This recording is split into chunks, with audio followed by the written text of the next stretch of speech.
entonces, se ve pantalla entera, ¿no es cierto? No, no un Sí, doctor, pedazo, se ve ¿no? pantalla completa. Ya, muy bien. Entonces, estas 3 clases que vamos a tener hoy, mañana y el día martes, vamos a hablar de la farmacología del dolor, la fiebre, la inflamación y la gota. Entonces, este es un tema muy importante para todos. Están los objetivos de aprendizaje, como siempre, los generales y los específicos. Bien, esta estatua con esa cara de dolor intenso, obviamente que esta es una cara de Cristo con todo su sufrimiento, muestra lo tremendo que puede ser el dolor en distintas situaciones, ¿no es cierto?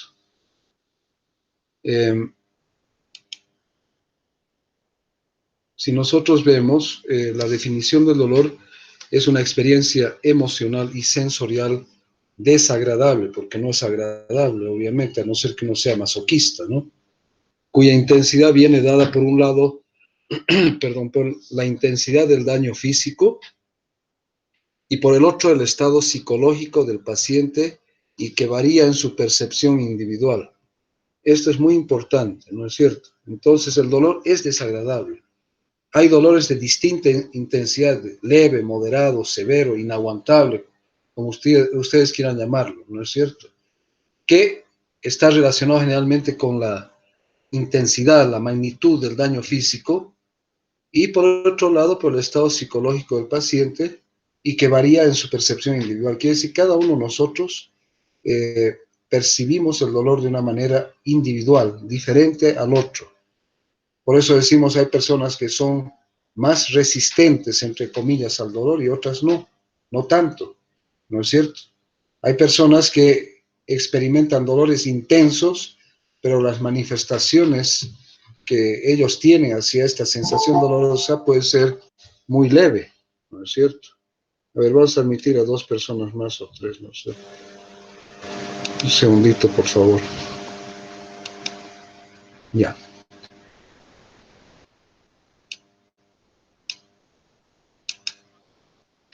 Bien, entonces, ¿qué interviene en relación al dolor?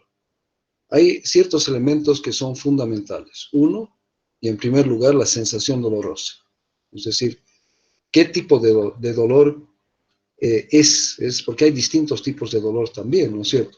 Si es un dolor de tipo muscular, vamos a sentir de que puede ser un dolor tipo quemazón, tipo compresión, ¿no es cierto? Si es un dolor intestinal, va a ser un dolor que viene y va tipo cólico, ¿no es cierto? Ahora, otro elemento fundamental es la intensidad del dolor. La experiencia emocional de la persona, ¿no es cierto? Y hemos dicho que puede ser diferente de una persona a otra. Obviamente el daño tisular. Cuando el daño tisular es muy grande, la intensidad del dolor también va a ser grande.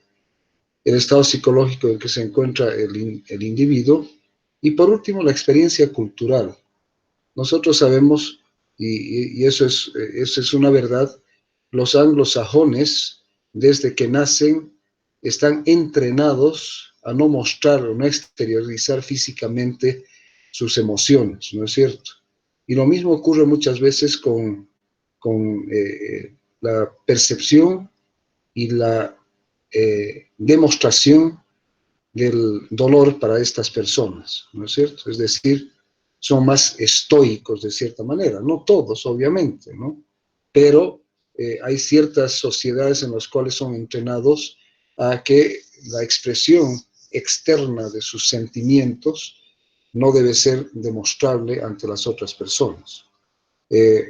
Eso, por ejemplo, se expresa en el dolor de tipo psicológico cuando uno pierde a una persona querida, un allegado, un familiar, ¿no es cierto? En ciertas sociedades ni derraman una lágrima, pero en las sociedades latinas hay una expresión muy llamativa del dolor, ¿no? Con llantos, con gritos. Entonces, esto lo mismo se manifiesta en el dolor de tipo físico, ¿no? Bien, es difícil de medir. Realmente uno no puede medir, no puede, o sea, una persona puede estar gritando, ¿no? Porque tiene dolor. ¿Y cómo lo medimos? ¿Es realmente la intensidad de dolor que está sintiendo esa persona o no? Entonces, muy difícil de medir. Y existe una amplia variabilidad sociocultural, interindividual e intraindividual, ¿no es cierto? Ya dentro de un mismo grupo de individuos, la intensidad del dolor y la percepción del dolor es muy diferente, y también intraindividualmente, ¿no es cierto? Bien, tipos de dolor en relación al tiempo de presentación se divide en dolor agudo, cuando el dolor es menor a 30 días, es decir, que tiene una duración menor a 30 días. Es un dolor de reciente instauración en el tiempo. Es un dolor útil, es decir, que alerta al individuo de una lesión o una patología en curso de instalación, y por lo tanto va a hacer que el individuo busque preservar su integridad física. Entre comillas podemos decir, es un dolor nuevo, es un dolor desconocido, ¿no es cierto? Si nos duele la muela, pucha, sentimos el dolor e inmediatamente vamos a buscar a un odontólogo para que nos trate el dolor de muelas y desaparezca el dolor, ¿no es cierto? ¿Sí? O si comenzamos a tener un dolor retroesternal que se manifiesta en ciertas ocasiones, entonces este es un dolor nuevo que nos va a llevar a buscar un cardiólogo o un médico internista para que nos diga qué está pasando, ¿no es cierto? En cambio, el dolor crónico tiene una duración mayor a 30 días, ¿ya? Posteriores a la resolución de la lesión, o recurrente a más de 90 días. O sea, son dolores que se mantienen en el tiempo, ¿no es cierto? Más allá de los 30 días, ¿no es cierto? Puede ir más allá de los 90 días en forma recurrente. Es un dolor sin función biológica, porque ya no está alertando al individuo de que algo está pasando, ¿no es cierto? Es decir, este dolor, entre comillas, se convierte en un conocido, en un amigo, de cierta manera, porque ya lo conocemos y aprendemos a convivir con este dolor. Afecta la calidad de vida del paciente, alterando sus relaciones personales, familiares, sociales y laborales. Si nosotros y ustedes seguramente en algún momento han sentido un dolor, no tenemos ganas de hacer nada, ¿no es cierto? Mientras no resolvamos el dolor, ¿no es cierto? Se etiqueta de benigno si el proceso causal no compromete la vida del paciente, y de maligno cuando la etiología es neoplásica y va a comprometer la vida del paciente. De ahí que el enfoque terapéutico para ambos tipos de dolor es completamente diferente, ¿no es cierto?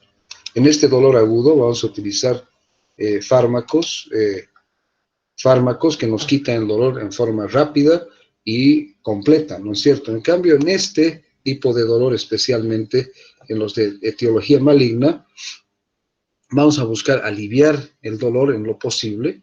No siempre es posible suprimirlo, y vamos a aliviar el dolor, mejorar la calidad de vida del paciente. Entonces, en el caso del dolor agudo, podemos echar manos a analgésicos no opioides, antiinflamatorios no esteroideos, ¿no es cierto? Pero ya en el dolor de tipo maligno, que muchas veces es de muchísima intensidad, vamos a recurrir a los analgésicos opioides, sin importarnos si estos van a provocar dependencia en el paciente, ¿no es cierto? Lo que queremos es tratar de suprimir el dolor y darle una mejor calidad de vida al paciente. Bien, tipos de dolor en cuanto a su localización. El dolor de tipo somático, como su nombre indica, tiene su origen en huesos, articulaciones, músculos. Y en este caso, en este tipo de dolor somático, podemos utilizar analgésicos no opiáceos, como el famoso y muy utilizado paracetamol, o otro tipo de analgésicos muy buenos como el metamizol. Podemos utilizar analgésicos opiáceos como el tramadol, la nalburfina y otros, y podemos utilizar AINES como el meloxicam, el diclofenaco y el ibuprofeno. Aquí ven una cosa que tal vez les llame la atención a ustedes: los AINES como analgésicos. Sí, los AINES son analgésicos. Además de analgésicos, son antipiréticos, y además de antipiréticos, son antiagregantes plaquetarios, y además son antiinflamatorios, ¿ya? Entonces tú tranquilamente, si tienes un dolor de cabeza, puedes tomar ibuprofeno, puedes tomar diclofenaco para quitarte el dolor de cabeza, ¿no es cierto? En el dolor de tipo visceral, su origen es en vísceras huecas como el esófago, el estómago, el intestino, vías biliares, ureteres, vejiga, útero. En este tipo de dolor, que generalmente es el dolor que nosotros llamamos de tipo cólico, se deben utilizar antiespasmódicos como la camilofina o el propinoxato, ¿no es cierto? Entonces son dolores que van y vienen, son de tipo espasmódico, ¿no es cierto? Cursan con espasmo doloroso, después pasa, después vuelve, y para esto hay que utilizar entonces analgésicos de tipo antiespasmódicos. Y luego tenemos el dolor de tipo neuropático, cuyo origen son generalmente lesiones nerviosas y engaños. Generalmente estos dolores de tipo neuropático no responden a los AINES, y aquí yo lo he colocado en negrillas, ¿no es cierto? No responden a los AINES. Entonces, en este tipo de dolores hay que utilizar coanalgésicos o coadyuvantes farmacológicos. Se puede recurrir inclusive a anticonvulsionantes como el ácido valproico o la carbamazepina, e inclusive podemos recurrir a antidepresivos como la amitriptilina y la imipramina y otros antidepresivos, ¿no? Eh, entonces, este dolor generalmente se asocia, por ejemplo, a desórdenes como un cuadro que es la fibromialgia, que es extremadamente dolorosa en algunas mujeres y que les trastorna su vida, les incomoda su vida, y sin embargo no tienen una lesión orgánica, física, demostrable, pero sí sienten dolor en todas partes. Entonces, en estas mujeres pueden utilizarse antidepresivos, se puede utilizar anticonvulsionantes y se pueden utilizar coanalgésicos, ¿ya? Bien, ¿cuáles son las manifestaciones de cualquier proceso inflamatorio? Obviamente dolor, calor, eh, puede haber coloración, ¿no es cierto?, rojiza y tumefacción, espasmo muscular asociado, y generalmente pueden haber asociado a todo esto malas posturas. Entonces, un proceso inflamatorio va a cursarse casi siempre con dolor, casi siempre con dolor. Y cuando tenemos el proceso inflamatorio a nivel muscular, puede cursar con espasmo muscular también. Entonces hay diferentes maneras en las cuales el proceso inflamatorio está relacionado también con el cuadro doloroso. ¿Ya? Bien, entonces aquí vemos a esta persona, ¿no? Está tratando de explicar a su médico qué es lo que siente, ¿no? El médico le está mirando y ella le está diciendo, siento como si me estuviesen taladrando mis vértebras. Y ahí tiene este cuadro muy, muy didáctico, en el cual ella trata de explicarle al médico, decirle, me están taladrando mis vértebras, ¿no es cierto? Ese es el tipo de dolor que yo siento. Y ahí es tan importante que el médico sepa escuchar y trate de identificar cuál es la causa de esta persona. No siempre se logra, obviamente no se logra. Entonces, no siempre el tratamiento del dolor implica el eliminar el dolor por completo, si no se elimina la causa que está llevando al dolor, ¿no? Bien,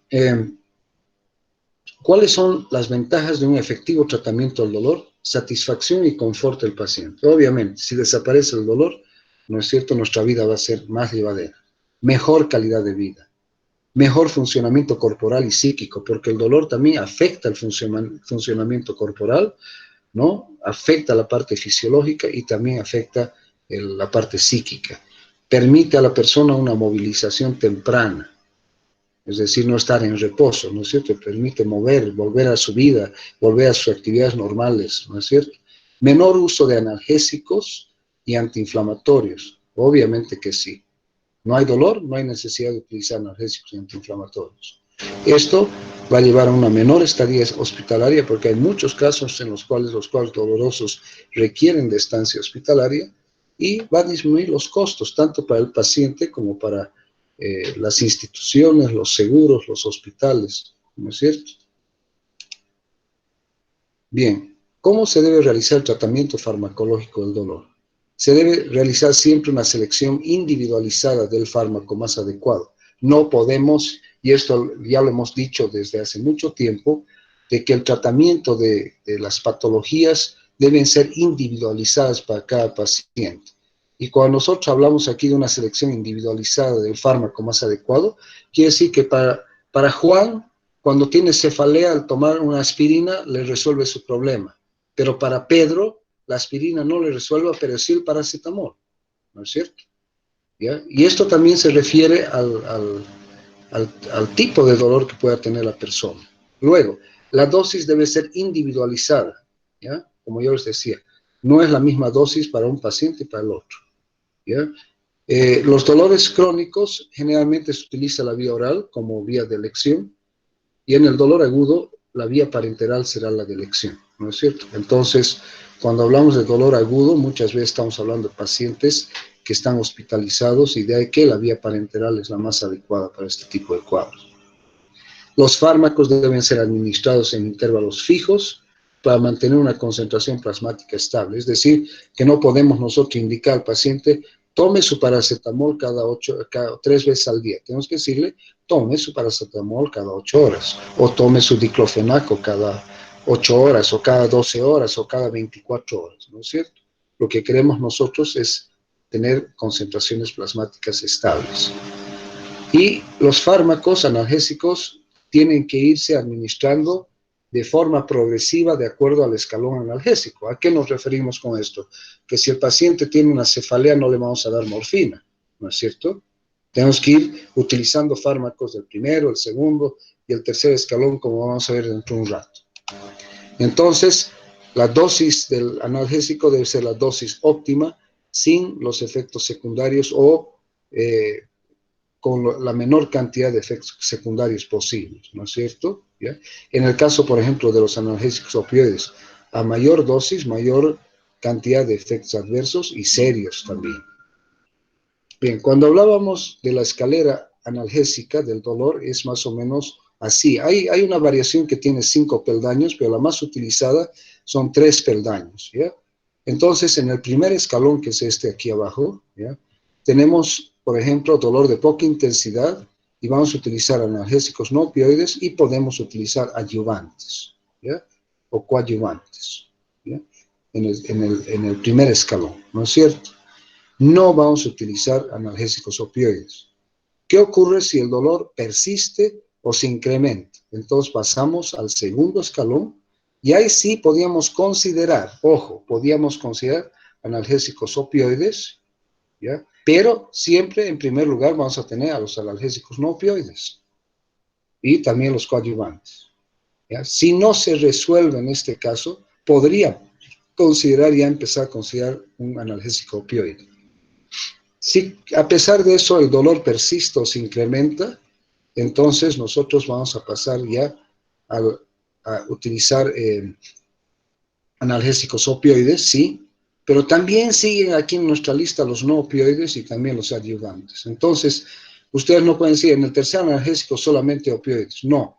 Fíjense que los no opioides van a ir primero, segundo, tercero, de acuerdo a la respuesta, ¿ya? Y hay casos, obviamente, que va a ser necesario la utilización de analgésicos opioides, ¿ya? Entonces, movemos, tercer escalón, analgésicos opiáceos potentes, ¿no es cierto? Analgésicos no opiáceos o no opioides y también fármacos coadyuvantes. Cuando hablamos de analgésicos no opiáceos, estamos hablando también de los AINES. Entonces, nosotros podemos utilizar AINES en el primero, en el segundo, en el tercer escalón. También analgésicos no opioides primero, segundo y tercer escalón. En cambio, los analgésicos opiáceos o opioides solamente vamos a empezar a considerar en el segundo y fundamentalmente en el tercer escalón, ¿ya? Bien, esta es una pirámide también muy interesante, ¿no es cierto? ¿Ya? Fíjense que la mayor parte de esta pirámide está en amarillo. ¿Y qué quiere decir ese amarillo? Que ahí vamos a usar fármacos orales, fármacos transdérmicos y rectales. Esto constituye el 75 al 85% de la terapia de todos los dolores que existen. Fíjense que es la mayor parte de la pirámide. En la parte verdecita, después de la parte amarilla, están los fármacos intravenosos y subcutáneos, que van a constituir el 5 al 20% de la terapia de los cuadros dolorosos. Casi en la punta de esta parte roja están los analgésicos peridurales e intratecales, que van del 2 al 6%. Y por último, en la punta de la pirámide están los bloqueos nerviosos, cirugía paliativa y ablativa, que constituyen el 1 al 5%. Entonces, fíjense que estos ya son tratamientos ya alternativos, y cuando no se puede resolver en general, todos los otros tipos de dolores, ¿no?, que constituyen el 75 al 85% de los cuadros dolorosos. Entonces aquí fíjense que dando vueltas a esto como un árbol de Navidad, tenemos la terapia psicosocial, la terapia física, o sea, la fisioterapia, que es muy importante en el tratamiento del dolor, fármacos coadyuvantes, y va subiendo radioterapia paliativa y la terapia antineoplásica, donde vamos a utilizar fundamentalmente analgésicos opioides o opiáceos, ¿de acuerdo? Bien, ¿cómo se produce la modulación natural del dolor? Entonces, el organismo y el cuerpo humano está todo el tiempo sometido a distintos tipos de estímulos, donde también pueden haber estímulos dolorosos. Entonces, ¿qué hace el organismo? Produce sustancias que se denominan endorfinas, ¿no? Estas endorfinas, ¿no es cierto?, actúan muy similarmente a los analgésicos opioides. Y fíjense que aquí en esta llave roja, ¿no?, van generalmente estas endorfinas actúan en todo el sistema nervioso central fundamentalmente, ya que como aquí estamos viendo, ¿no es cierto? Entonces, el cuerpo humano se ocupa de producir sustancias que le disminuyen el dolor, ¿ya? Luego tenemos a esta llave en rojo, que correspondería ya al uso de analgésicos opioides, que actúan también a nivel del sistema nervioso central fundamentalmente, pero también periférico, ¿no? Y por último tenemos aquí en esta llave amarilla los medicamentos antiinflamatorios no esteroideos, los AINES, otros analgésicos que actúan muy bien en toda la parte periférica, ¿ya? Toda la parte periférica. Fíjense que también en esta llave azul han incluido la inhibición de la recaptación de la serotonina y de la noradrenalina activa las vías descendentes. Entonces aquí también actúan otros tipos de fármacos y los coadyuvantes como los antidepresivos tricíclicos. Bien, ¿cómo clasificamos a los analgésicos? ¿Ya? Entonces clasificamos en analgésicos no opiáceos, son analgésicos periféricos y de acción mixta. Aquí vamos a incluir a los AINES y otros analgésicos. Luego tenemos a los analgésicos opiáceos, donde están los opiáceos débiles y los opiáceos potentes, ¿no? Y tenemos los fármacos coadyuvantes, que son aquellos fármacos no analgésicos directos que están o que se asocian a analgésicos para tratar tipos concretos de dolor y o mejorar algunos síntomas asociados al dolor. Por eso se denominan coadyuvantes, es decir, los damos junto con otros analgésicos para ayudarnos, para coadyuvar en el tratamiento del dolor. Y dentro de estos están los antidepresivos, los neurolépticos, los ansiolíticos, los anticonvulsionantes, los esteroides y la calcitonina. Todos estos son entonces fármacos coadyuvantes, ¿no? No se olviden de eso, ¿no? ¿Cuáles son fármacos coadyuvantes? Entonces, antidepresivos, neurolépticos, ansiolíticos, esteroides, anticonvulsionantes y calcitonina. Estos son los coadyuvantes, ¿de acuerdo? Bien. Ahora, en este cuadro es un cuadro comparativo para que entendamos más o menos cuáles son las diferencias entre los AINES, antiinflamatorios no esteroideos, y los opioides. Ya les he dicho que los AINES son analgésicos, antipiréticos, antiinflamatorios y antiagregantes plaquetarios. Entonces, en relación al efecto, el AINE produce analgesia, es analgésico. El opioide también es analgésico, ¿no es cierto? El lugar de acción de los AINES es preferentemente periférica, pero también central. Ojo, cuidado que estén pensando que solamente se actúan periféricamente. Los analgésicos no opioides, donde están también los AINES incluidos, tienen efectos centrales, como vamos a ver posteriormente. Pero los opioides tienen un efecto preferentemente central, pero también periférico. Por ejemplo, tienen efectos sobre el aparato digestivo, por decir, o sobre el aparato genitourinario. La eficacia en relación al dolor va de moderada a intensa. Ya les he dicho, en los escalones del tratamiento analgésico del dolor, los vamos a considerar los AINES y los no opioides hasta el tercer escalón inclusive.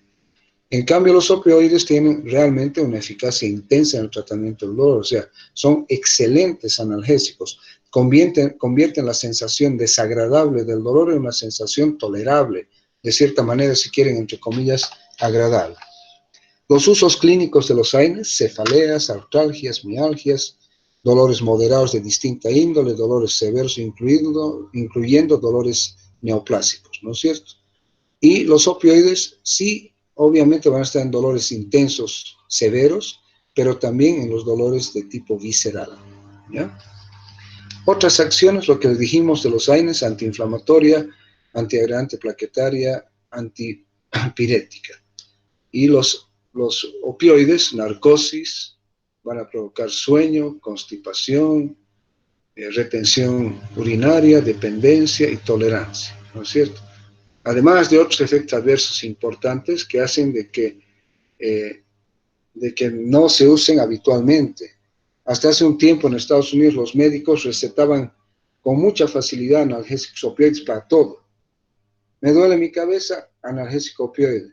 Me duele mi estómago, analgésico opioide. Entonces, ya desde la anterior gestión de Trump, se empezó una campaña a nivel de Estados Unidos para evitar el uso tan diseminado y tan común de analgésicos opioides por los médicos estadounidenses en la población, porque se vio que causaban miles de muertes al año por sus muy severos efectos adversos que pueden tener, ¿no? Bien, estos mediadores de la inflamación son importantes también en el dolor y en el proceso inflamatorio como tal. Entonces, la histamina va a provocar vasodilatación, ¿no? Casi todos provocan vasodilatación, si ustedes se fijan, ¿ya?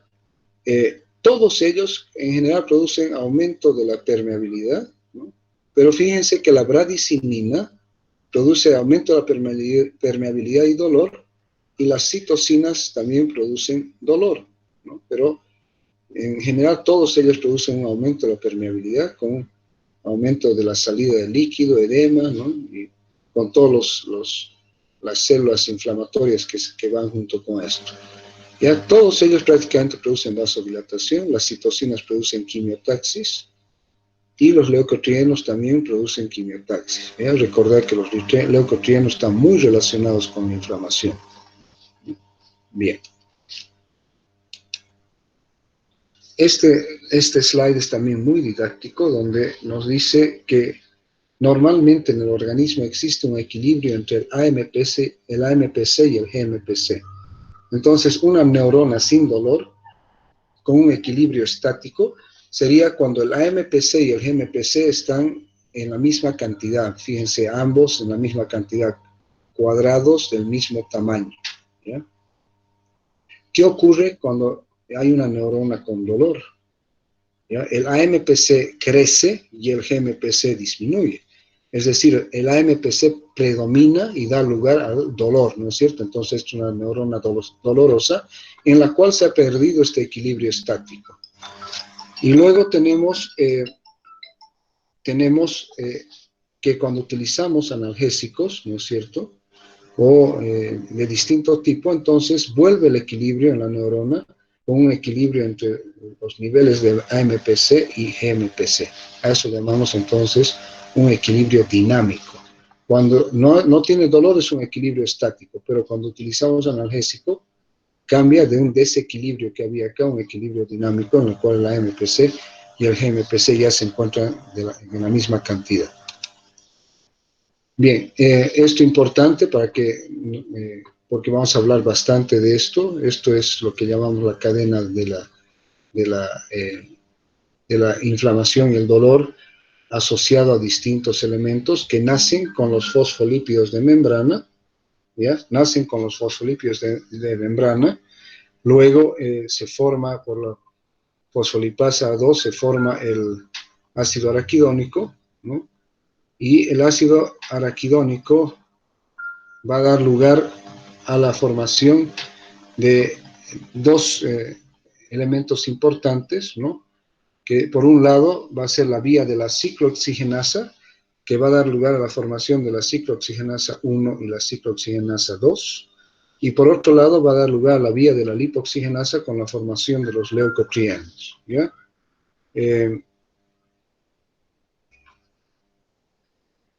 Un segundito, por favor, me están preguntando del hospital.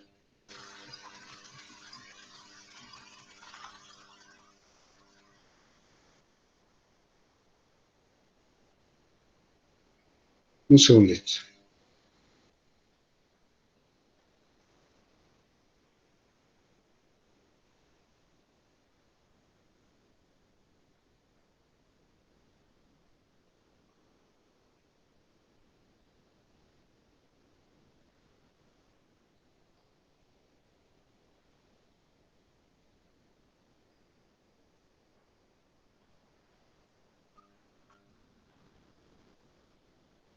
Bien, entonces, si ustedes se fijan, si siguen la vía de los leucotrienos, van a dar lugar a la formación de leucotrienos, ¿no? El LTB4, el LTC4, el D4 y el E4, ¿no? El B4 asociado a la activación de la atracción de fagocitos y que da lugar a la inflamación propiamente dicha.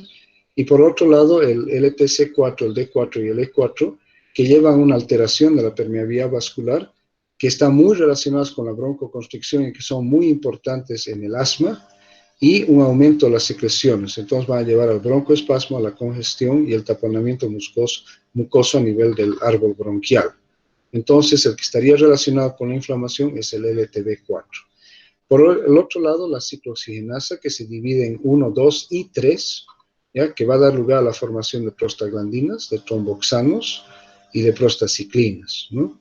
Los tromboxanos llevan a una regulación leucocítica y van a llevar a la inflamación también. Bien, entonces aquí yo les decía lo de las ciclooxigenasas, diferencias, ¿no?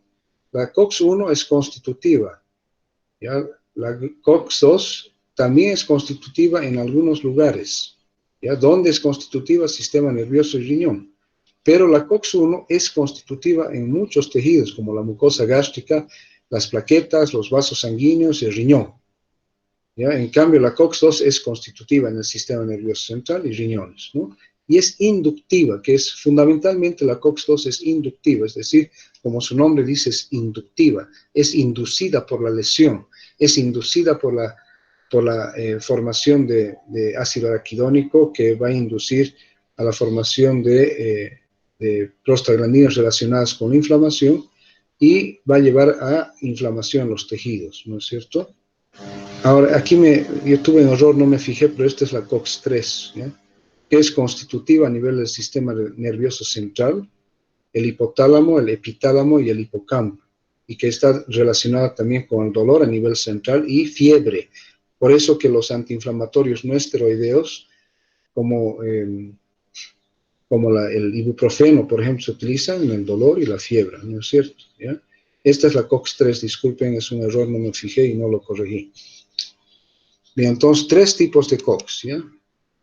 Bien, ahora ya vamos propiamente dicho a hablar de los AINES. Según su estructura química se clasifican en básicos, donde están el paracetamol o acetaminofeno o la nimesulida, ¿ya? Sin embargo, vamos a ver de que el paracetamol no es un AINE, ¿ya? Pero está en esta clasificación. Los AINES enólicos y cetónicos, dipirona, piroxicam, lornoxicam, tenoxicam, meloxicam, ¿no? Y aquí vemos la dipirona, que es un AINE, pero que es muy buen analgésico, ¿no? Y tenemos el meloxicam, que es un AINE muy selectivo, que no produce daño renal ni daño gástrico en general.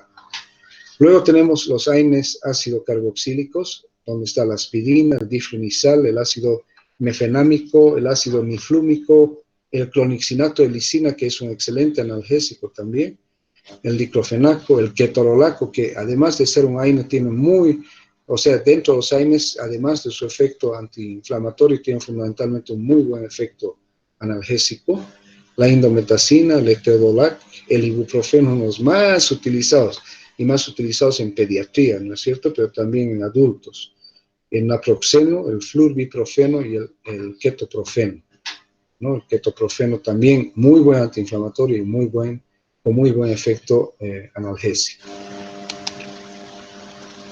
Bien, ahora, esa anterior clasificación que les mostré es solamente informativa. Esta es importante, ¿ya? Clasificación en función de la relación de sus concentraciones inhibitorias 50 para COX-1 y para COX-2.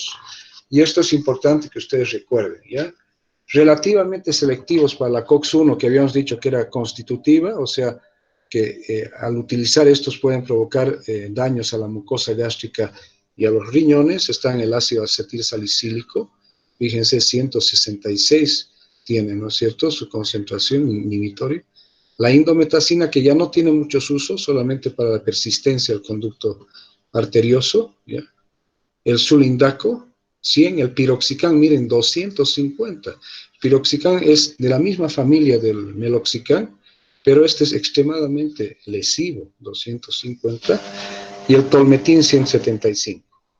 Menos selectivos para COX-1 están el ibuprofeno y el paracetamol. Ojo, vuelvo a recalcar, el paracetamol no puede ser considerado un AINE porque no tiene efectos antiinflamatorios importantes. De ahí que lo vamos a mantener solamente como un fármaco analgésico y antipirético. El ibuprofeno, ¿no?, que es bajito, fíjense, es solamente 15, por eso que es tal vez tan utilizado en pediatría y también en la población adulta. Equipotentes para ambas enzimas, el naproxeno, el flurbiprofeno, el diclofenac, uno de los más utilizados de los AINES, y la nabumetona, ¿no? Y más selectivos para la COX-2 están la nimesulida y el meloxicam y también el aceclofenamato. Pero aquí tenemos que incluir a los fármacos que son muy selectivos para la COX-2, donde el prototipo viene a ser el celecoxib, el rofecoxib ya no se utiliza, y el heterocoxib. El celecoxib y el etorecoxib, ya que no lo hemos visto aquí, lo vamos a ver más adelante. Bien. Entonces, aquí este cuadro también es muy demostrativo, donde aquí tenemos en esta columna el nombre de algunos de los fármacos, ¿no? Y se refiere ya también a los efectos adversos serios, utilizando como referencia al ibuprofeno, porque el ibuprofeno es bastante seguro, bastante bien tolerado, con relativamente pocos efectos adversos, muy utilizado, ¿ya? Entonces aquí se refiere al riesgo relativo, riesgo de complicaciones gastrointestinales o renales. Entonces toman el ibuprofeno y le dan un puntaje de 1.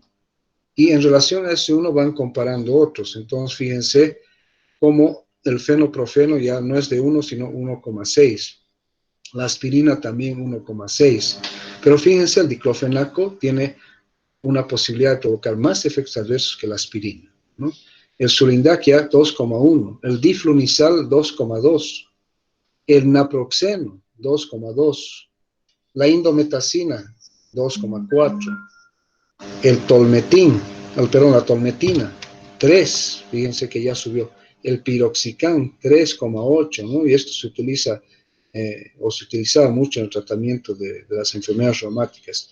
El ketoprofeno, 4,2, les he dicho, el ketoprofeno es un AINE con muy buen efecto analgésico, pero fíjense, 4,2, ¿no es cierto? Y fíjense la azapropazona, que tiene 9,2. Entonces, en realidad no deberíamos utilizarlo, a no ser que sea absolutamente necesario, ¿no es cierto? Sin embargo, el ketoprofeno está entre los más utilizados.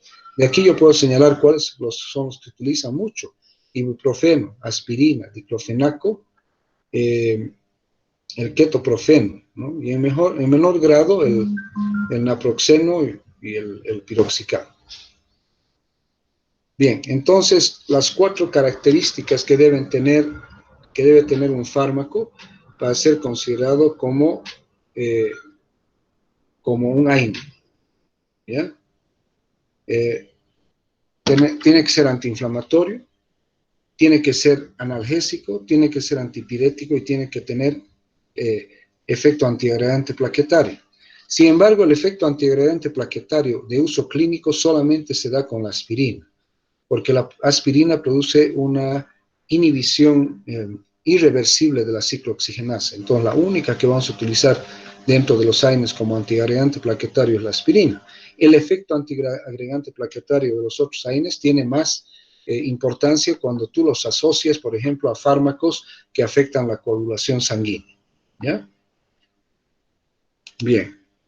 Entonces, ¿cómo se da los efectos? La acción analgésica puede ser por un efecto periférico, por inhibición de las prostaglandinas en el sitio del dolor y la inflamación. Te torciste tu tobillo, Entonces, hay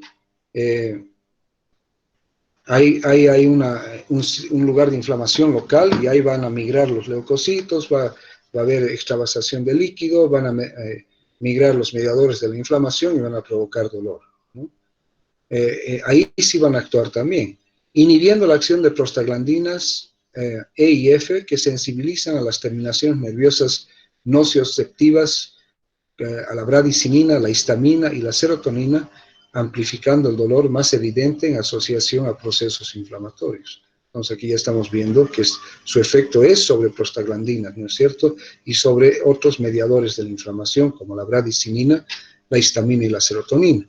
Y eso es lo que yo les decía, inhibición de prostaglandinas a nivel central, porque si no, no tendrían efecto sobre la fiebre, ejemplo, ¿no es cierto? O no tendrían efecto sobre un dolor de cabeza, sobre una cefalea. Entonces, al utilizar un AINE para tratar una cefalea o utilizar un AINE para disminuir la fiebre, nos demuestra de que también tiene efecto a nivel central, ¿ya?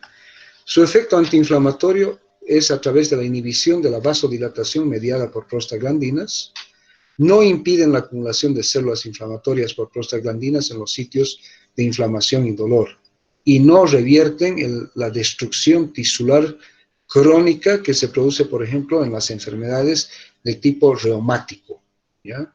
Sí actúan sobre el proceso inflamatorio agudo que se sobreagrega al proceso inflamatorio crónico, pero no van a revertir el daño, ¿no es cierto?, tisular. Y su acción antipirética, lo que yo les decía, inhiben el aumento de prostaglandinas hipotalámicas que conducen a la liberación de pirógenos inflamatorios por los leucocitos, interleucina 1, y que aumenta la temperatura corporal al actuar sobre el centro termorregulador. Por lo tanto, tiene un efecto antipirético que se da fundamentalmente a nivel central. Bien, repitiendo un poquito, dentro de los mecanismos de acción a nivel periférico, entonces bloqueo de prostaglandinas, ¿no? Y esto ocurre a través del bloqueo de la cascada del ácido araquidónico, inhibiendo a la ciclooxigenasa, ¿ya? Cuando son selectivos, inhiben más a la ciclooxigenasa 2, y cuando no son selectivos, inhiben a la COX-1 y a la COX-2. Interferencia con la activación de los neutrófilos, y por lo tanto, interviniendo en la fagocitosis y destrucción de las diversas noxas, y también van a dar lugar a una inhibición de la agregación de neutrófilos. Estimulación de la vía óxido nítrico GMP cíclico. La liberación de óxido nítrico determina incrementos del GMPC, restableciendo ese equilibrio que vimos en ese slide, ¿no?, entre la AMPC y el GMPC en el sitio nocioceptor. De aquí podemos ya informar de que ya se han desarrollado y están en desarrollo fármacos que actúan promocionando la liberación de óxido nítrico para restablecer el equilibrio entre el GMPC y el AMPC para tratar el dolor.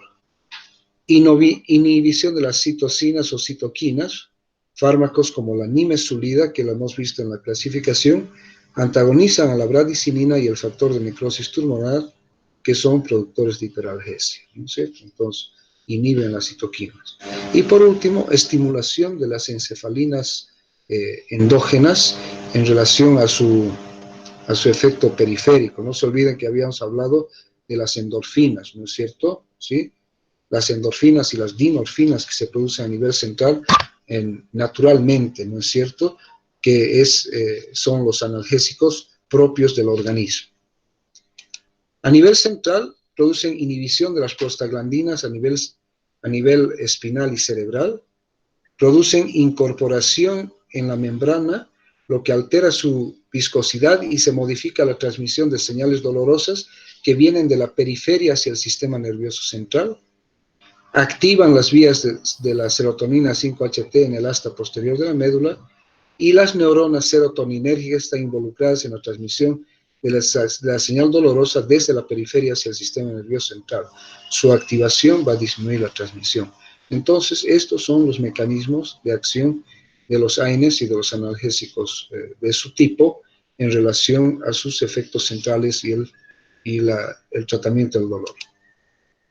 Bien, aquí fíjense que, vamos a empezar otra vez.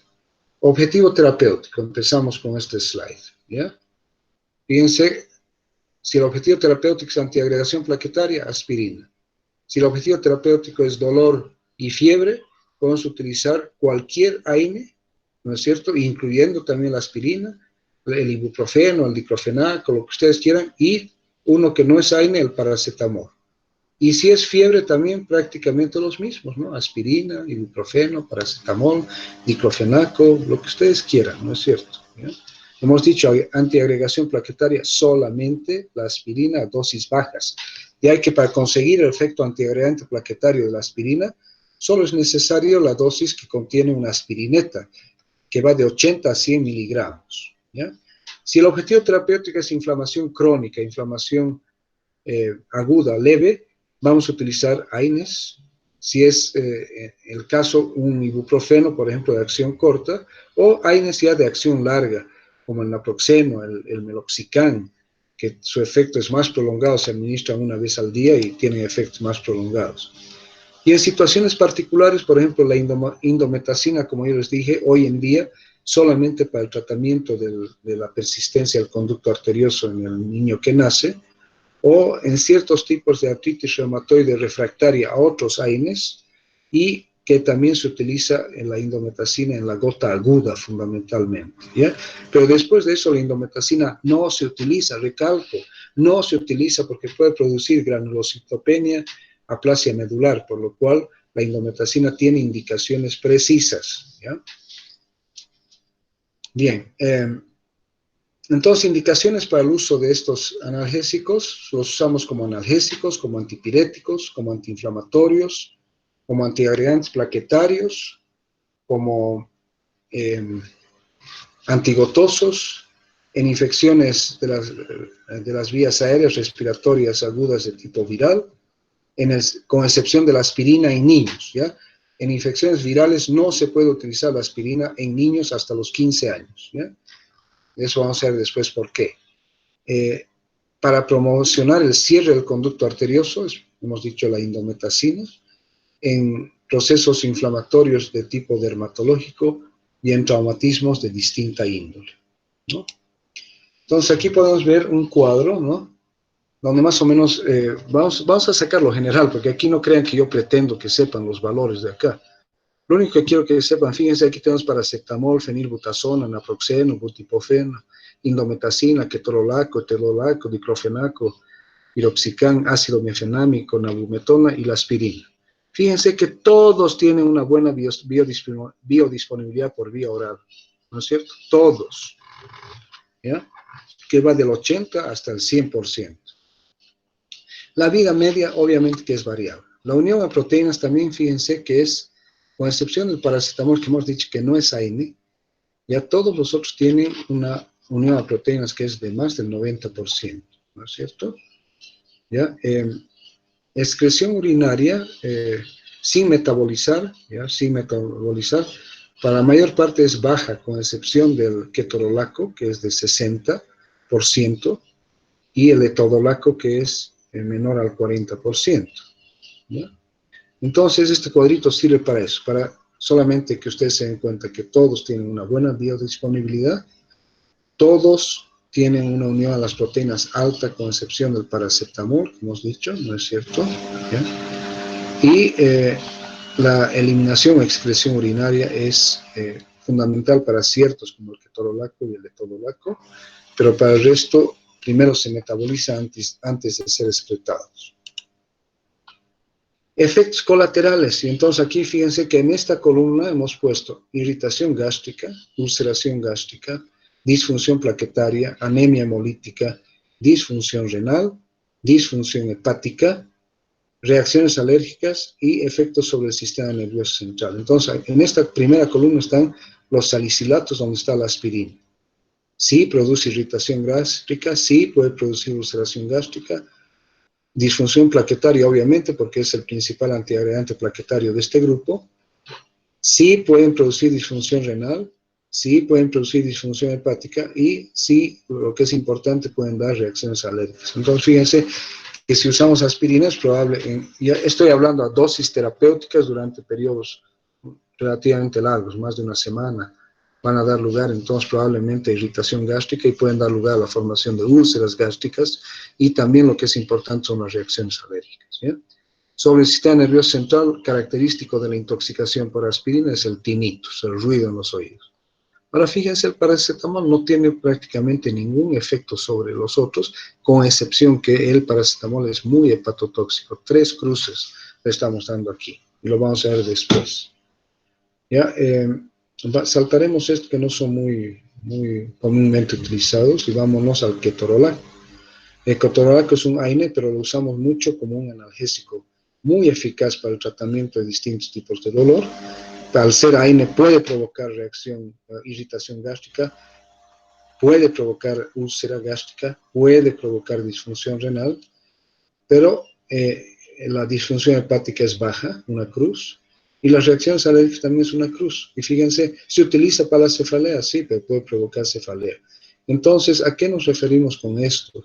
Estamos diciendo de que la administración por cortos periodos, me duele la cabeza, me tomo una aspirina, no va a provocar ni irritación gástrica ni ulceración gástrica. Pero si tú eres hipersensible, alérgico a la aspirina, podría provocarte una reacción alérgica, ¿ya? A lo que nos referimos de estos efectos adversos en general para todos ellos es cuando los administramos a dosis terapéuticas por periodos más o menos largos de tiempo. Interacciones de los AINES con otros fármacos. Entonces, fíjense de que aquí este cuadrito también es bien didáctico. Aquí tenemos distintos fármacos, antiácidos, antiulcerosos, antihipertensivos, anticoagulantes cumarínicos, antidiabéticos orales, corticoides, quinolonas, antineoplásicos y antirreumáticos como el metotrexate, y el litio, que es muy utilizado en los trastornos bipolares. Entonces, aquí en la segunda columna nos dice qué tipo de interacción tiene. Fíjense que la mayor parte de las interacciones que se dan es de tipo farmacocinético, con excepción de los anticoagulantes cumarínicos, que es mixto, con los corticoides es mixto y con las quinolonas también es mixto, ¿sí? Entonces, ¿qué efectos farmacocinéticos va a producir la asociación de un AINE con un antiácido? Entonces, va a provocar efectos variables sobre la biodisponibilidad y esto tiene una trascendencia, una importancia moderada. El uso con antiulcerosos, ¿ya? También farmacocinética parecen tener poco efecto y dice precaución, no todos están estudiados, ¿no es cierto? Pero sí podemos decir de que los AINES son promotores de lesión gástrica que pueden llevar a úlcera, ¿no es cierto? Entonces, a veces podemos usarlos para evitar justamente la úlcera decurrente del uso de AINES antiulcerosos como los inhibidores de la bomba de protones o los antagonistas H2. Ahora, aquí con los antihipertensivos es algo que nunca casi se les da importancia. Tienen que pensar de que si un paciente está siendo tratado con un antihipertensivo y tú le das un AINE, el efecto antihipertensivo del antihipertensivo va a disminuir. Por lo tanto, esto puede provocar una pérdida del control tensional. Entonces, aquí tendríamos que aumentar la dosis del antihipertensivo, ¿ya? Con los anticoagulantes cumarínicos hemos dicho que aquí sí tiene importancia el efecto antiagregante plaquetario de los AINES en general, porque van a aumentar el tiempo de protrombina y por lo tanto van a provocar un aumento del riesgo de hemorragias. Con los antidiabéticos orales, que ya habíamos visto también, creo, por lo menos con mis alumnos en las prácticas, que tienen una tendencia a provocar mayor hipoglicemia y por lo tanto hay que ajustar la dosis del antidiabético oral para que no haya esta hipoglicemia. Con los corticoides ya han visto ustedes en la clase teórica que ha terminado ayer, de que aumenta el riesgo de úlcera péptica al disminuir los factores de protección, como es la secreción de moco y la secreción de bicarbonato, ¿no es cierto? O sea que hay que tener cuidado si vas a utilizar corticoides con AINES porque vas a sumar el efecto ulcerogénico. Con las quinolonas, como por ejemplo la ciprofloxacina, puede provocar un aumento de la excitabilidad neuronal y esto puede llevar a un mayor riesgo de convulsiones, ¿no? Entonces, de preferencia no usar quinolonas si tú estás utilizando, en un paciente que tiene cuadros de convulsiones, ¿no es cierto? Con el metrotexato, disminución del aclaramiento renal, entonces mayor riesgo de efectos adversos con metrotexato. Y con el litio, deterioro de la excreción renal con mayor riesgo de efectos tóxicos del litio, porque disminuye la eliminación, la excreción renal del litio. Bien. Bien, efectos adversos en general de los AINES, ¿ya? Entonces, a nivel gastrointestinal, generalmente va el uso crónico, estoy hablando, ojo, o el uso por más de una semana, 10 días, puede provocar dispepsia, náuseas, vómitos, puede llevar a úlceras y hemorragia. Contraindicado entonces su uso en pacientes que tienen úlceras o antecedentes de hemorragias digestivas, ¿ya? ¿Por qué? Porque inhiben las prostaglandinas E2 y la prostaciclina I2, que son citoprotectoras, disminuye el flujo sanguíneo, disminuye la secreción de moco y disminuye el bicarbonato. A nivel renal, nefrotoxicidad conocida como nefropatía analgésica, cuando tú utilizas también AINES, ya he dicho, a dosis terapéuticas por tiempos más largos, y pueden llevar a una insuficiencia renal por el uso crónico de ellos, ¿ya? Nuevamente es el mismo efecto a nivel de causa, a nivel de gastrointestinal que a nivel renal, con la excepción de que aquí no estamos hablando de la secreción de moco ni de bicarbonato, ¿no es cierto? Entonces, inhibición de las prostaglandinas E2 y la I2, que son citoprotectoras, inhiben la vasodilatación renal en la médula y los glomérulos.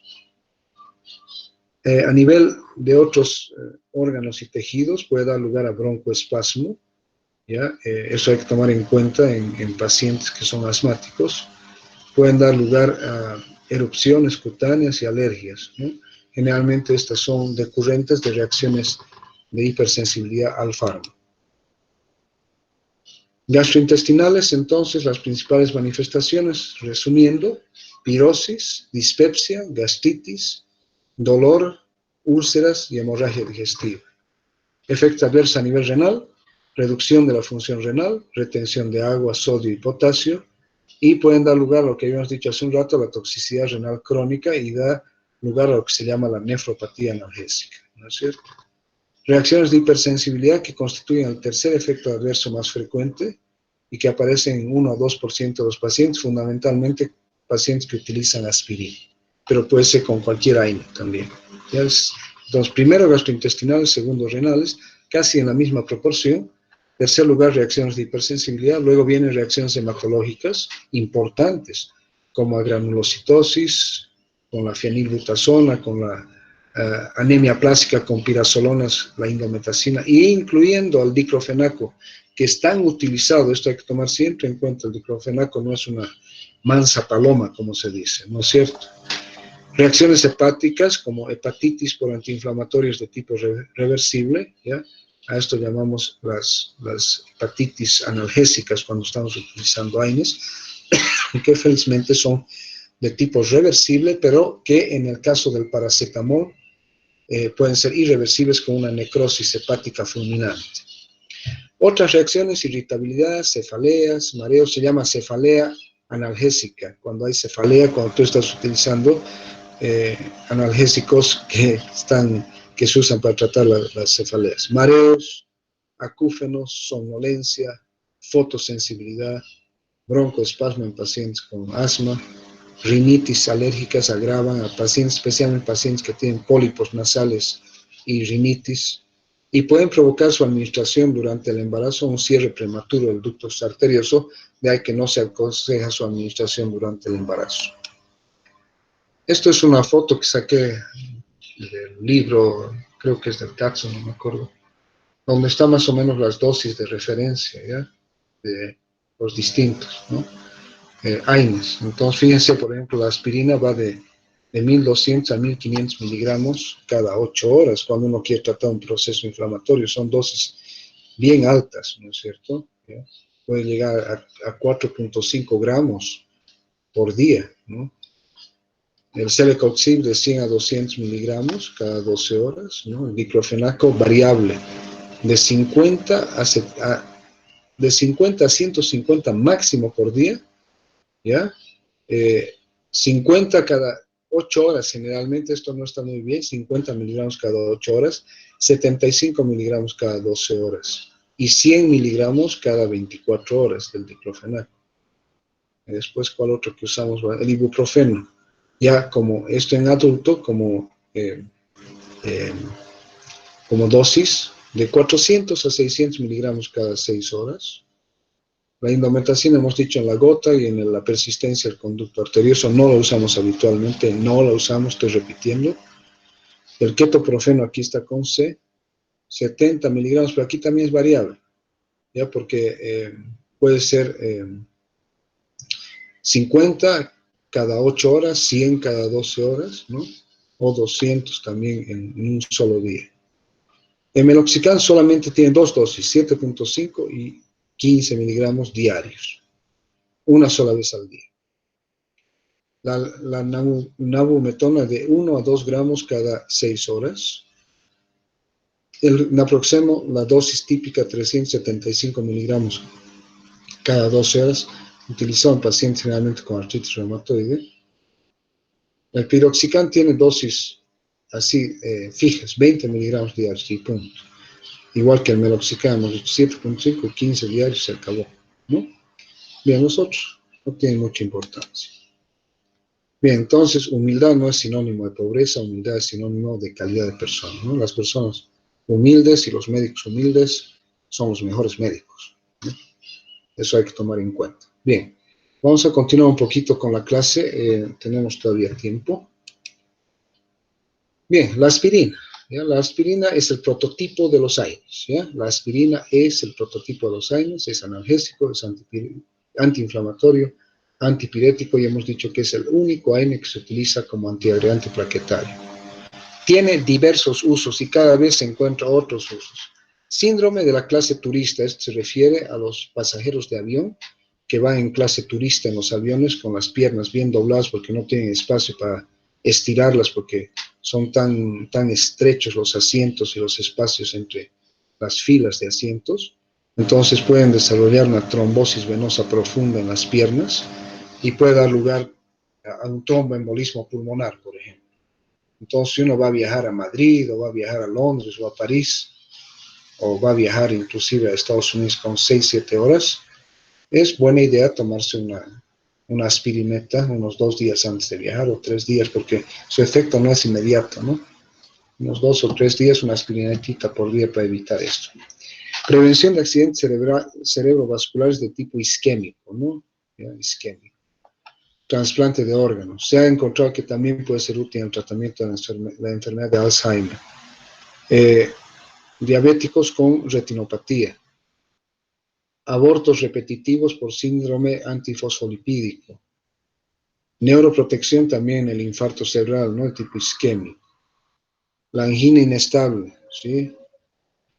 Y prevención de todo tipo de tromboembolismo, ¿no? Es muy importante lo que yo les decía. Bien.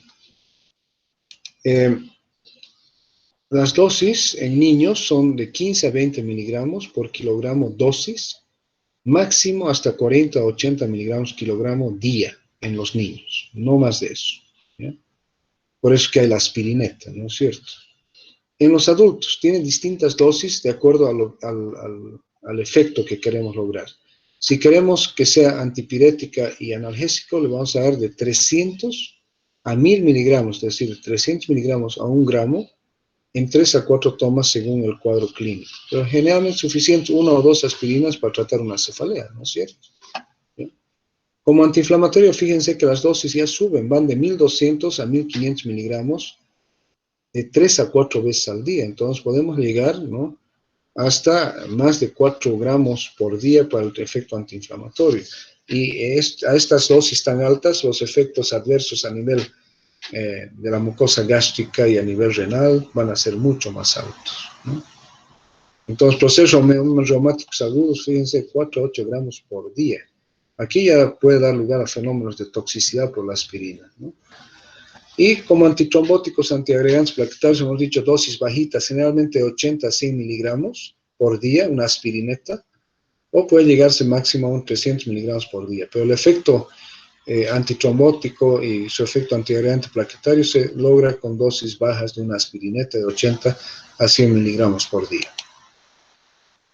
Los efectos adversos de la aspirina, hemos dicho de que los gastrointestinales son los más frecuentes, ¿ya? 2 a 10% a dosis normales, 10 a 30% aumenta a dosis de 3, mayores a 3,6 gramos por día.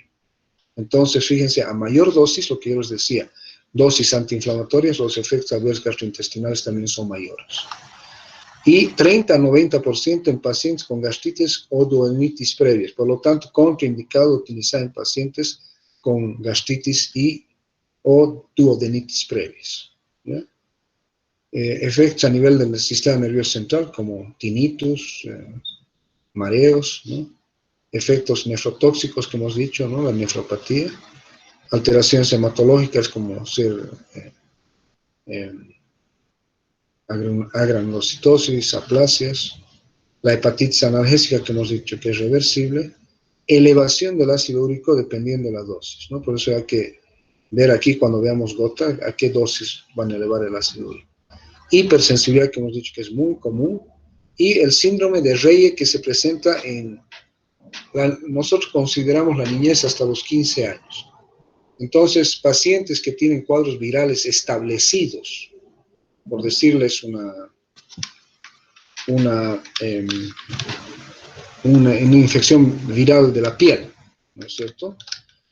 O una infección viral de aparato respiratorio, pero establecida, no debemos administrar el síndrome de Reye porque aspirina porque pueden dar lugar al síndrome de Reye, que cursa con encefalitis, pancreatitis y hepatitis, ¿ya?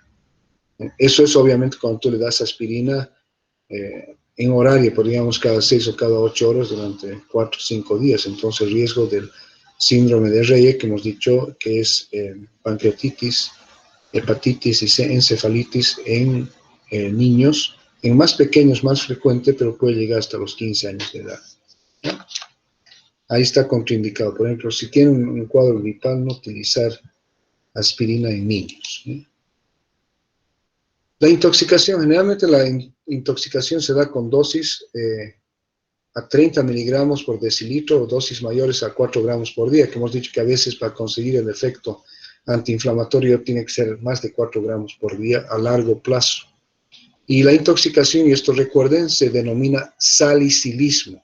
Cursa con cefalea, mareos, zumbido de oídos, visión borrosa, somnolencia, sudoración, náuseas, vómitos y ocasionalmente diarrea y fiebre, ¿ya?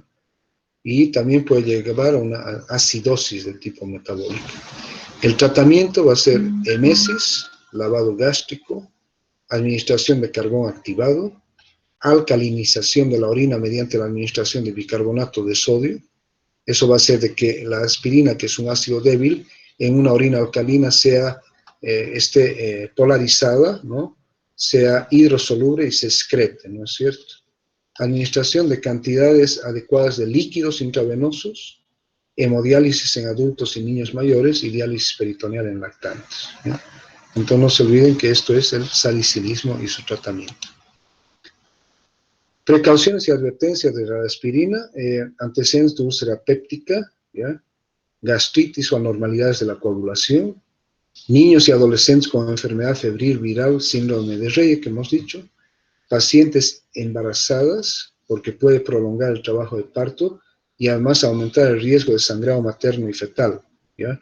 Es antiagregante plaquetario, no se olviden. El uso por más de 5 días, ustedes se hacen un pequeño cortecito y sangran más.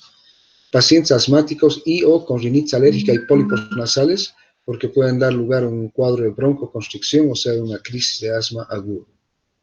Pacientes con hipersensibilidad a la aspirina y otros AINES, pacientes con alteraciones de coagulación no deben utilizar aspirina, y pacientes con enfermedad renal tampoco deben utilizar aspirina, ¿ya?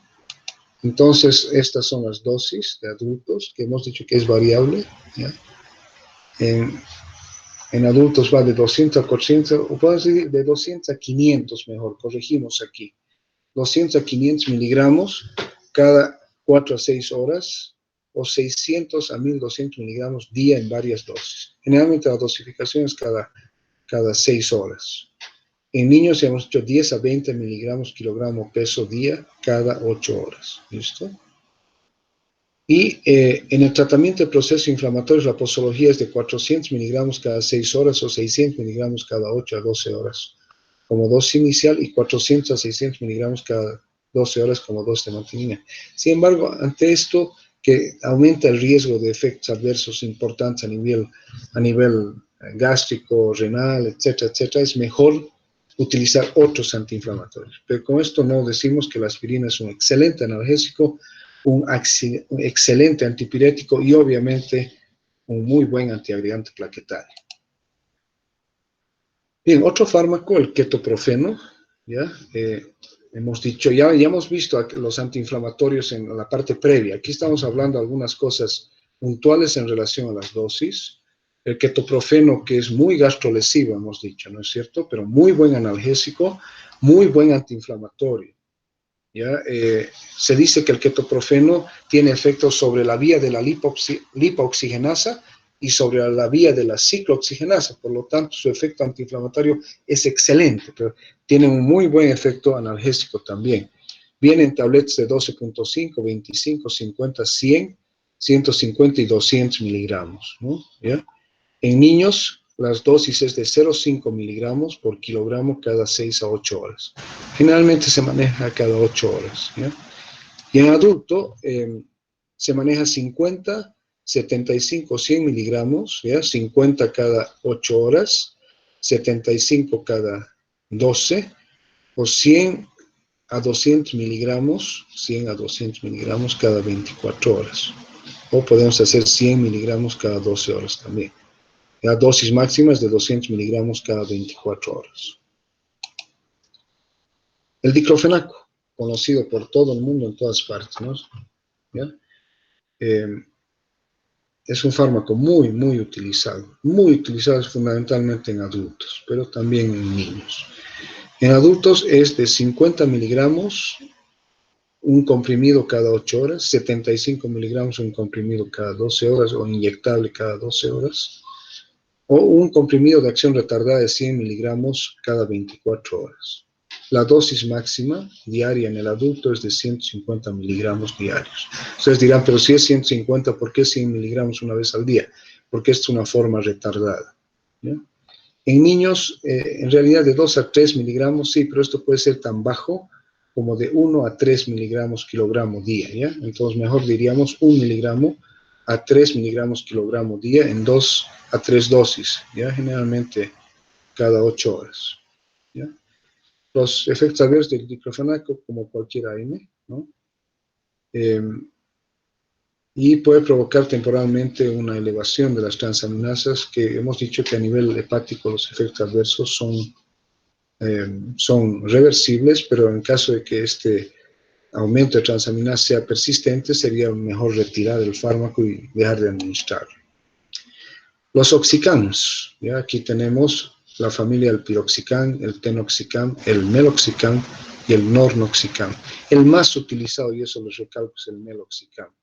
El meloxicam es muy buen antiinflamatorio, buen analgésico, un efecto más selectivo sobre la ciclooxigenasa 2, con menor riesgo de efectos adversos, ¿ya? A diferencia de sus primos hermanos como el piroxicam, fundamentalmente que tienen muchos efectos adversos, ¿ya? Se administran todos ellos en una sola toma diaria porque tienen una vida de eliminación larga. De la dosis del meloxicam hemos dicho que es de 7.5 a 15 miligramos una vez al día, y del peroxicam es de 20 miligramos una vez al día. Ya son las dosis máximas. Entonces, lo que yo les decía, el meloxicam inhibe en mayor grado la COX-2 que la COX-1, muy eficaz con pocos efectos adversos, y una característica importante, que la administración continua por más de 10 días hace que se acumule en el líquido sinovial. Entonces, importante en los procesos patológicos de las rodillas, por ejemplo. Y la dosis, ya lo hemos dicho, 7.5 a 15 por día. El lornoxicam, una semivida de eliminación corta de 3 a 5 horas, ¿ya? Y generalmente se utiliza en los cuadros dolorosos agudos, como por ejemplo en el postoperatorio moderado o del dolor asociado a lumbociática aguda. Dosis de 10 a 20 miligramos por día. No es muy utilizado en nuestro medio, como les digo y recalco, el más utilizado, la estrella de este grupo, es el meloxicam. Otro fármaco bueno es la nabumetona. Es un profármaco que es convertido en el hígado en varios metabolitos, entre ellos el ácido 6-metoxidós-naftilacético, que es un potente inhibidor de las ciclooxigenasas, fundamentalmente la COX-2. Entonces, al igual que meloxicam, la nabumetona es otro AINE que tiene bastante selectividad por la COX-2, por lo tanto, ambos menor riesgo de efectos adversos a nivel gástrico y a nivel renal, ¿ya? Aparentemente el efecto analgésico de la nabumetona es superior, fíjense, a la del diclofenaco. Yo, por ejemplo, a todos mis pacientes que salen al postoperatorio de cirugías, por ejemplo, de fracturas de huesos o ortopédicas, yo los saco goteando en la solución con diclofenaco a goteo de acuerdo al peso del paciente, ¿no? De los niños.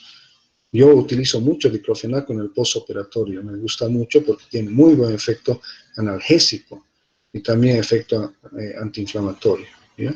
Pero la nabumetona aparentemente tiene mejor efecto analgésico que el diclofenaco. Y tiene también su efecto antipirético parecido al de la aspirina. Las dosis de la nabumetona puede ser 1 o 2 gramos por día. Vienen en tabletas de 500 y de 750 miligramos. Bien, la nimesulida. Ya vamos a terminar, 5 minutos más y terminamos. La nimesulida más selectivo para COX-2, ¿ya? No se aconseja su uso pediátrico. Buen analgésico y antiinflamatorio, su actividad antipirética es comparable al de la dipirona. Dosis de 100 a 200 miligramos por día, nimesulida. Todos estos tenemos en nuestro medio, por eso lo estoy mencionando. Y luego tenemos los inhibidores selectivos, ¿ya? Fíjense que aquí está el meloxicam para la COX-2, el año 1996, el 99 el celecoxib y el rofecoxib, y el 2001 y 2002 el valdecoxib, el parecoxib y el etoricoxib. De estos, los que están en uso actualmente, bueno, obviamente el meloxicam, pero el celecoxib, de los coxibs, el etoricoxib, ¿no? Esos son los que están en uso actualmente. Bien, entonces estos fármacos, como aquí yo les decía, celecoxib y etoricoxib, producen una inhibición selectiva de la COX-2 a dosis terapéuticas, evitan relativamente los efectos secundarios más frecuentes e importantes de los AINES, por lo tanto no tienen tantos efectos adversos a nivel gastrointestinal, renal y no inducen tanto a problemas hemorrágicos relacionados con la inhibición de la COX-1 por fármacos no selectivos. No poseen efecto antiagregante plaquetario al no inhibir la síntesis del tromboxano dependiente de la COX-1 y sí la prostaciclina dependiente de la COX-2, ¿ya? Entonces, su efecto antiagregante plaquetario no se da a través de la inhibición de la del tromboxano por la COX-1, ¿no? Pero sí de la prostaciclina dependiente de la COX-2. Y tampoco tiene efecto úrico-súrico como tiene la aspirina.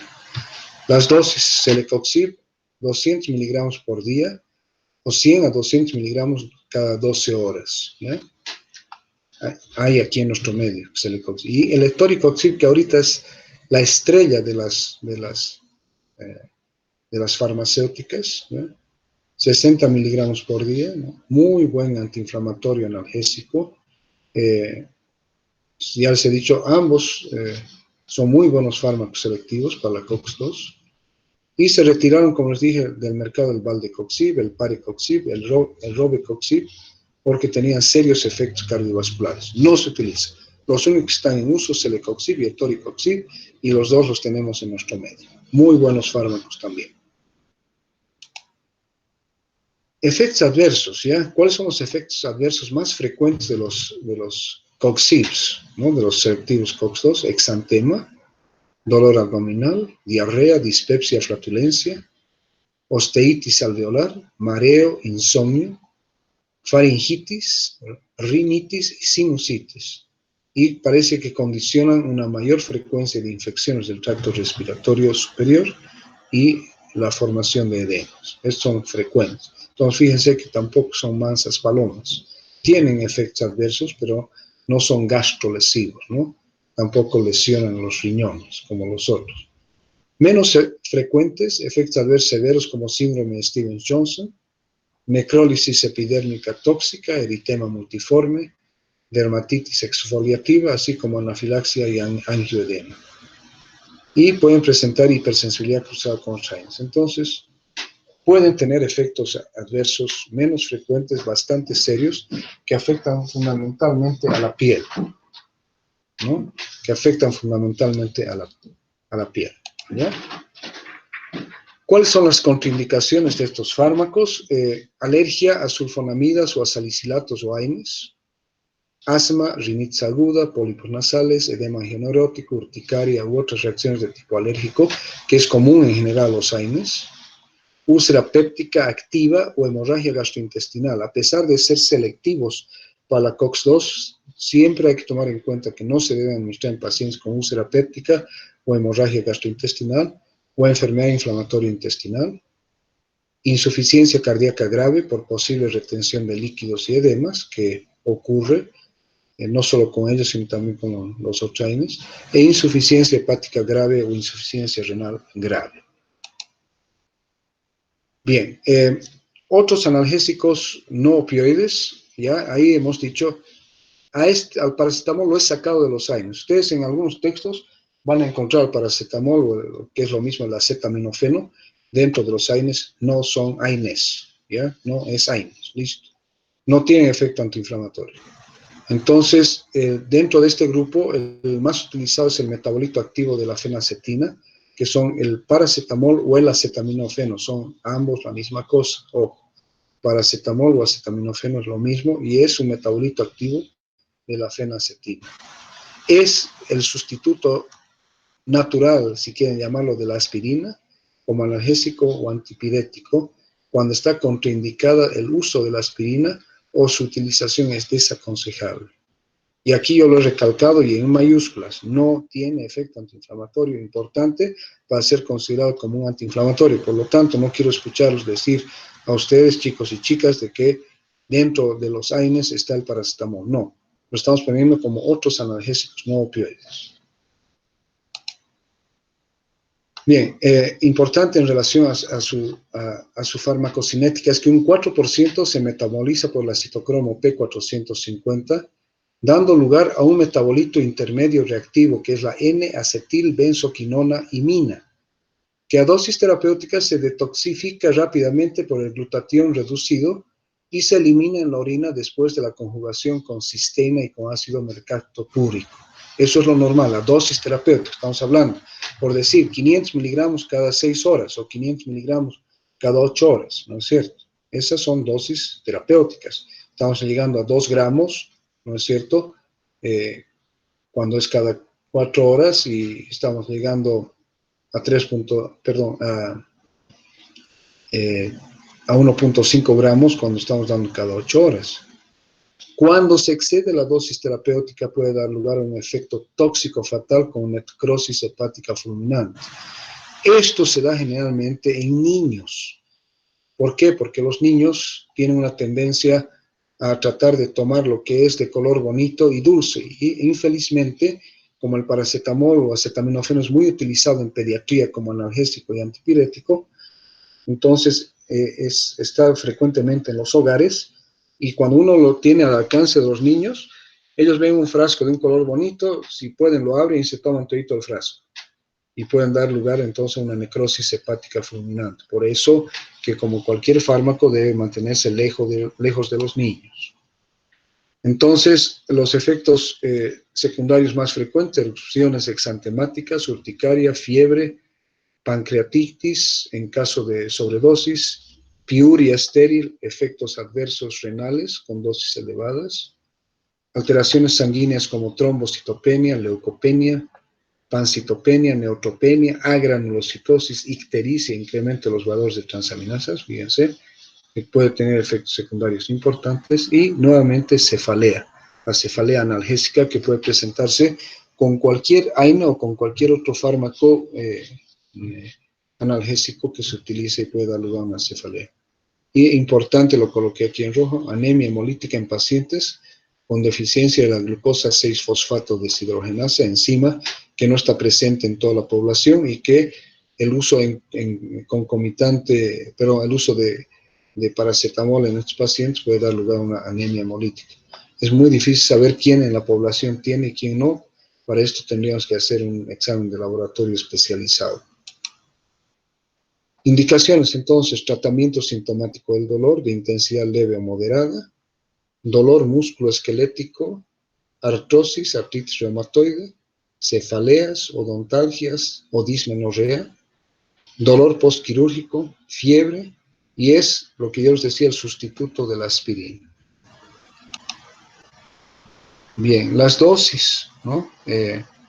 En adultos, 325 a 600 miligramos cada 4 a 6 horas o 1000 miligramos cada 6 a 8 horas. Generalmente se administra 500 miligramos cada 6 horas, hasta un máximo, fíjense, de 4 gramos al día por vía oral. Y en niños es de 10 a 15 miligramos kilogramo por dosis cada 6 a 8 horas, que puede llegar como máximo de 40 a 60 miligramos día por kilogramo. Las suspensiones vienen de 100, de 200 miligramos, generalmente por cada 5 ml, para administración en pediatría. Bien, entonces, volviendo a lo que yo les decía, la intoxicación se considera sobredosis de paracetamol, la ingestión de una sola toma de más de 4 gramos en adultos y 100 miligramos por kilogramo en niños. Dosis superiores a 20 a 25 gramos son potencialmente fatales en el adulto. La sobredosis de paracetamol ocasiona un cuadro de necrosis hepática con insuficiencia hepática fulminante y la muerte. Ahora fíjense de que existe tratamiento. Si uno se da cuenta inmediatamente que el niño ha sufrido intoxicación por paracetamol, o más rara vez el adulto, se administra un mucolítico, que es la N-acetilcisteína, que está en todas las farmacias de nuestro medio. Viene en sobrecito, en polvo. Entonces, el antídoto del paracetamol o del acetaminofeno es la N-acetilcisteína, un mucolítico muy común en nuestro medio. Y para terminar tenemos el ketorolaco, ¿ya? El ketorolaco es un analgésico efectivo en el manejo del dolor agudo, usado en el postoperatorio y en dolores de diversa índole y localización. O sea, es muy buen analgésico, ¿ya? Muy buen analgésico. Sin embargo, no hay estudios clínicos que lo demuestren claramente superior a otros AINES en relación a su efecto analgésico. Lo que yo les decía al comienzo, todos los AINES tienen un excelente efecto analgésico, ¿ya? Todo depende de la dosis y del individuo. La respuesta a uno u otro es individual. Entonces, la dosis en niño, que no es muy habitual administrar en niños, es de 0,5 a 1 miligramo, ¿ya? Kilogramo día inicial, y luego de 0,2 a 0,4 miligramos kilogramo cada 6 horas.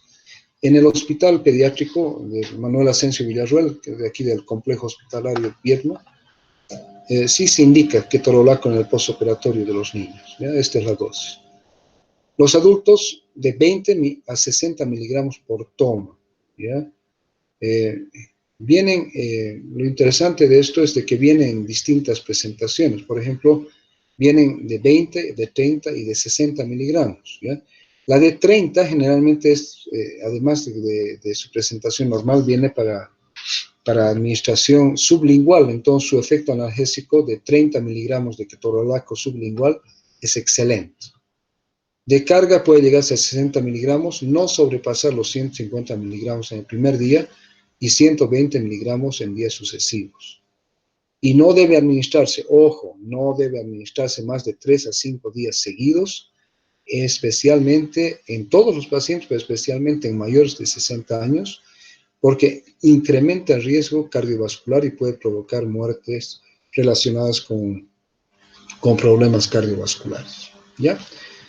Entonces, aquí quedaríamos. Si hay alguna pregunta, si ha quedado todo claro, no sé si hasta aquí les ha servido lo que estamos viendo. Pregunta para todos ustedes. ¿Qué me dice? Doctor, en la Sí. dosis del ketorolaco es de 20 a 60 miligramos por toma. Se refiere a que en un día, si es que no se debe sobrepasar los 150, se deben tomar como Sí. 60 miligramos cada 12 horas, ¿puede ser? La dosis habitual generalmente son 15 o 20 miligramos por toma, ¿ya? Pero también es una dosis habitual 30 miligramos por toma, ¿ya? Y en casos más de dolor más intenso hasta 60, pero no exceder lo que dice la dosis diaria total de 150 miligramos. Por eso, ¿a qué me estoy yendo con esto? Que con 20 a 30 miligramos, ¿no? 20 a 30 miligramos, digamos, 2 o 3 veces al día, tú has conseguido tu objetivo terapéutico. No sé si eso te aclara lo que tú estabas preguntando. Sí, sí, doctor. Muchas ¿Ya? gracias. Generalmente los 60 miligramos que estamos hablando, ¿ya? Generalmente se administra, digamos, por vía endovenosa en pacientes postquirúrgicos, ¿no? Entonces sí, es muy buen analgésico. Como yo les digo, aún en el hospital pediátrico se utiliza el ketorolaco en niños pequeños, ¿no es cierto? Entonces es muy buen analgésico, ¿ya? Y mañana, perdón, el día martes, mañana jueves, claro, mañana vamos a hablar ya de otros fármacos que tienen también muy buen efecto analgésico y que a lo que yo me estoy viendo es que les estoy mostrando en esta primera parte la importancia que tiene el uso de analgésicos que no sean opioides, que le quiten el rótulo a los AINES de ser solamente antiinflamatorios, ¿ya? Ustedes ya han visto, los AINES son analgésicos también, son además antiinflamatorios, ¿no? Son antipiréticos. Y la aspirina tiene un efecto antiagregante plaquetario medible, predecible porque inhibe irreversiblemente a la ciclooxigenasa, ¿no? Pero quitarle ese rótulo, AINE, inflamación, no. El AINE está en el día a día y es recetado por prácticamente todos los médicos en todas partes del mundo, ¿ya? Entonces en eso quedaríamos para el día de mañana. ¿Está bien? Sí.